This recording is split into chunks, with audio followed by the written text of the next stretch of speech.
ಈಗ ಈ ಕಾರ್ಯಕ್ರಮದಲ್ಲಿ ಒಂದು ಇದನ್ನ ಕೊಟ್ಟಿದ್ದೀರಿ, ಪಕ್ಷವನ್ನು ಯಾವ ರೀತಿ ಬಲಪಡಿಸಬೇಕು ಅನ್ನೋದು.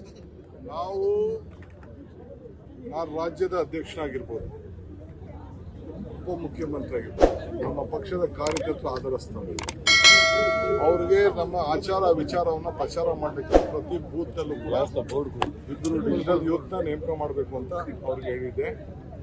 ಸೊ ಇದೊಂದು ಪವಿತ್ರವಾದಂಥ ಭೂಮಿಯಿಂದ ಇದನ್ನು ಪ್ರಾರಂಭ ಮಾಡಿದ್ದಾರೆ. ಕಾರ್ಕಳದಲ್ಲೂ ಕೂಡ ಪ್ರತಿ ಪಂಚಾಯತಿಯಲ್ಲೂ ಕೂಡ ಅಧ್ಯಕ್ಷರುಗಳ ನೇಮಕ ಮಾಡಿದ್ದಾರೆ. ಇದು ಸಂಘಟನೆಯ ವರ್ಷ, ಎಲ್ಲ ಕಡೆ ಈ ಕೆಲಸನ ಮಾಡಬೇಕು ಅಂತ ಹೇಳಿ ನಾನು ಸೂಚನೆ ಮಾಡಿದ್ದೇನೆ. ಸರ್, ಈಗ ಈ ರಾಹುಲ್ ಗಾಂಧಿ ಅವರು ಪತ್ರ ಬರೆದಿಲ್ಲ, ನಾವೇ ಚರ್ಚೆ ಮಾಡಿದ್ದೀವಿ, ಜಾತಿ ಗಣತಿಯ ಬಗ್ಗೆ ಚರ್ಚೆ ಮಾಡ್ಕೊಂಡು ಇದು ಮಾಡ್ತೀವಿ, ಪತ್ರ ಬರ್ದಿಲ್ಲ, ನನಗೆ ಪತ್ರ ಬರ್ದಿಲ್ಲ ಅಂತ ಮುಖ್ಯಮಂತ್ರಿಗಳು ಹೇಳಿದ್ದಾರೆ. ಆದ್ರೆ ಅದ್ರ ಬಗ್ಗೆ ನಾವು ಚರ್ಚೆ ಮಾಡಿದೀವಿ, ಹಾಗೆ ಯಾರು ಅದಕ್ಕೆ ವಿರೋಧ ಇಲ್ಲ ಅಂತ ಹೇಳಿದ್ದಾರೆ. ಹಾಗೆ ಸಿಎಂ ಏನ್ ಹೇಳಿದಾರೋ ನನಗೆ ಗೊತ್ತಿಲ್ಲ, ನಾನು ತಿಳ್ಕೊಂಡು ನಾನು ರಿಯಾಕ್ಟ್ ಮಾಡ್ತೀನಿ. ನಾನು ಹಂಗೆ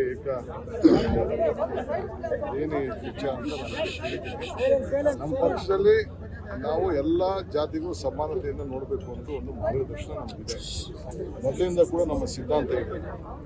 ಇವತ್ತು ಕೂಡ ಏನು ಜಾತಿ ಗಣತಿ ವಿಚಾರ ಇದೆ, ನಾವು ಕ್ಯಾಬಿನೆಟ್ ಕೂಡ ಸೌಹಾರ್ದತೆಯಾಗಿ ಅವ್ರ ಅಭಿಪ್ರಾಯಗಳನ್ನು ತಿಳಿಸ್ತಾ ಇದ್ದಾರೆ. ಇನ್ನು ಏನೇ ಇದ್ರು ಕೂಡ ಸಾರ್ವಜನಿಕರ ಹತ್ರ ಮಾತಾಡಿ, ಶಾಸಕರ ಹತ್ರ ಮಾತಾಡಿ ತಿಳಿಸಿ ಅಂತ ಹೇಳಿದ್ದಾರೆ. ಆ ಕೆಲಸ ಎಲ್ಲ ನಮ್ಮ ಮಂತ್ರಿಗಳು ಮಾಡ್ತಾರೆ. ಸರ್, ಈಗ ಮತ್ತೆ ನಿಮ್ಮನ್ನ ಇವರು ಮಾತಾಡಿದ್ರ ಹೇಗೆ ಆರೋಗ್ಯ ನಾನು ಯಾರಿಗೂ ಕರೆನೂ ಮಾಡಿಲ್ಲ, ಏನೂ ಮಾಡಿಲ್ಲ.